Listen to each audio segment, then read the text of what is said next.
14 তারিখ ছিল Valentine's day. আর সেদিন মা বানিয়েছিল এই একটা স্পেশাল পরোটা। পরোটাটা খেতে কিন্তু দারুণ ছিল আর দেখতেও তেমনই সুন্দর। এটা কম তেলে রান্না হয়ে যায় আর খেতেও অসাধারণ লাগে। এটা হলো কড়াইশুঁটির পরোটা। এর জন্য কড়াইশুঁটি সেদ্ধ করে নিয়ে কিছু মশলা নিয়ে সেটাকে প্রথমে ভালোভাবে একটা মিক্সচারের বাটিতে দিয়ে ভালো করে পেস্ট করে নেব। এই পেস্টটাকে একটা কড়াইতে একটু সামান্য তেল নিয়ে তাতে দিয়ে ভালোভাবে কিছুক্ষণ কুক করে নেব, যতক্ষণ এটা ড্রাই হচ্ছে।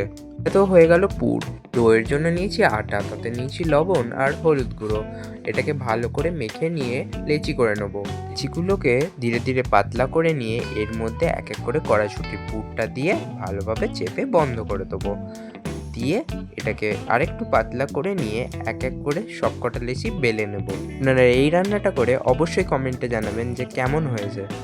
বেলা হয়ে গেলে এবার একটা ছুরি নিয়ে এই রুটিগুলোকে ভালো করে হার্ট শেপে কেটে নেব।